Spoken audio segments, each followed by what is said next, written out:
Some of the most heated questions put to the Secretary of State last October had to do with the oversight of the private security company known as Blackwater, hired by the State Department to provide protective services in Iraq. Blackwater first came to public attention 3 years before, when 4 employees were killed in Fallujah. Their burned and mutilated bodies were dragged through the streets and hung from a bridge over the Euphrates River. The U.S. retaliated by attacking Fallujah, a battle that marked an escalation of violence and an influx of insurgents. Early last year, lawyers for the men's families asked for a probe, and then the relatives appeared before Waxman's committee. The few minor things that they were promised when they took that employment were taken away from them, every single one of them. If they'd had that armored vehicle, if they'd had that rear gunner, if they'd had a map, I think it's referred to as is it a black zone or a red zone? The military would not even go in there with the heaviest equipment over there. It was so dangerous. What would each of you ask Blackwater to do to help you come to terms with the loss that you've suffered? Just the truth. Basic truth. We live in the best country in the whole wide world. Why can't we have the basics, what we were built on, the truth, God and truth. I would like an account from start to finish of that day. Whether I want to hear it or see it, I would. Every minute of it, every part of it, the truth. They showed such a callous disregard for life. And now they claim we have no rights, that we don't have the right to sue them. I don't know about you, but I am outraged. Where is your outrage? And it's happening over and over. It didn't just happen to our 4 men. Well, it's like the Wild West over there. What I don't understand is how our government can hire corporations like Blackwater knowing that they refuse accountability. What does that say about us as a country, as a nation? After some of Blackwater's men killed 17 unarmed civilians at a traffic stop in Baghdad in September. How could this happen?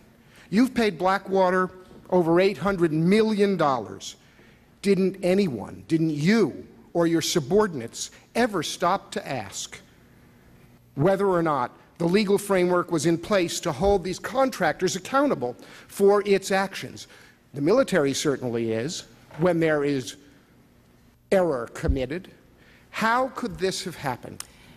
First of all, this is not just a problem for State Department contractors. We have a lot of contractors working in Iraq, and we want to make sure there's a proper legal framework.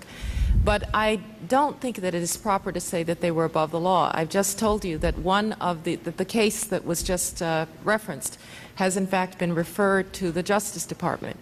We continue to believe that the tightening of that framework would make a great deal of sense, and we want to work for that legislation. Condoleezza Rice came here and conceded that there was a hole in the law as it applied to Blackwater. Do you know if that hole has been repaired? We're not sure. When a Blackwater military person commits a crime, they're not accountable under Iraqi law. They're not accountable under military law. So the question is, are they accountable under U.S. law?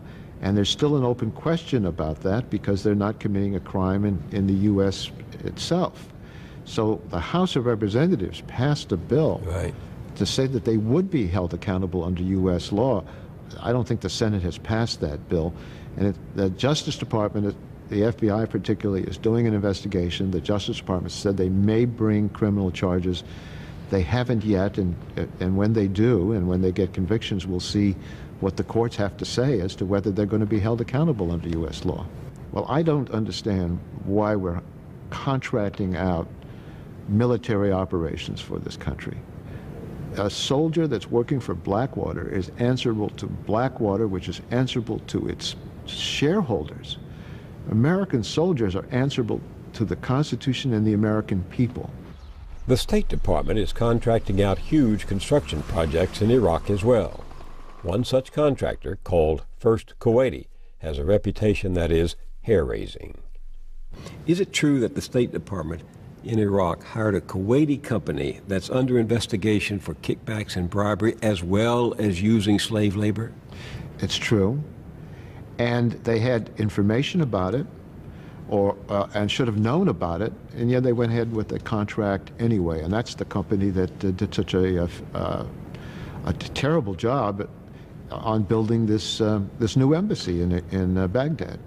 With no competitive bidding, the State Department gave First Kuwaiti $600 million to build the U.S. Embassy in Baghdad, the largest and most expensive embassy in the world.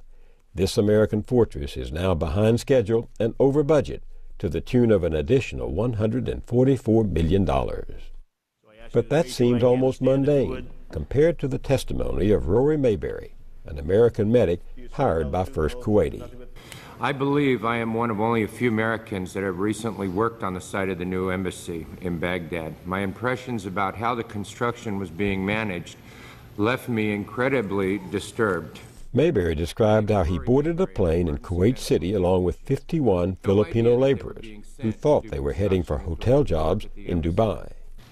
Well, Mr. Chairman, when the airplane took off and the captain announced that we were headed to Baghdad, all you know what broke out on the airplane.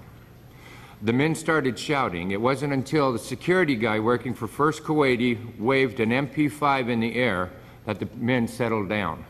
They realized that they had no other choice but to go to Baghdad. Let me spell it out clearly. I believe these men were kidnapped by First Kuwaiti to work on the U.S. Embassy.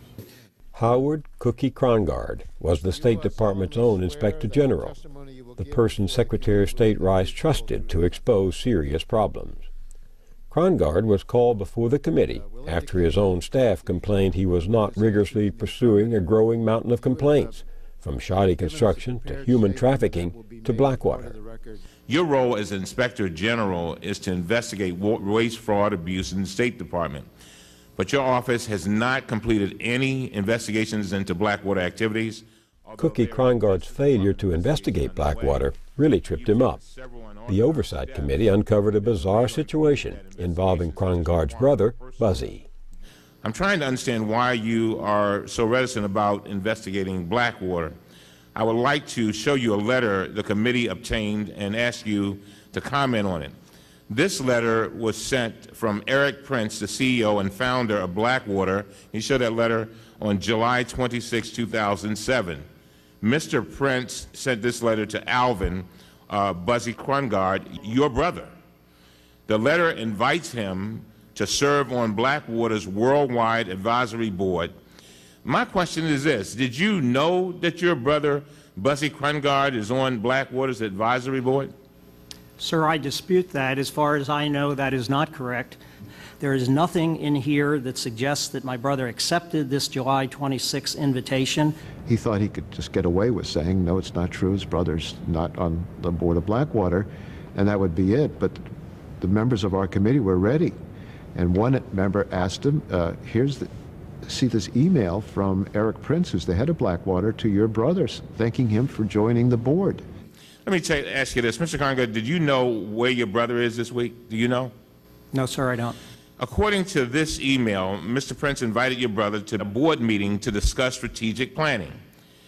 And this meeting is taking place right now in Williamsburg, Virginia, this week as we speak. Staff contacted the hotel to speak to your brother, and the hotel confirmed that he was scheduled to be there. And did you know that? No, sir, I did not. During the break, I did contact my brother. I reached him at home. He is not at the hotel, but I learned that he had been at the advisory board meeting yesterday. I had not been aware of that, and I want to state on the record right now that I hereby recuse myself from any matters having to do with Blackwater.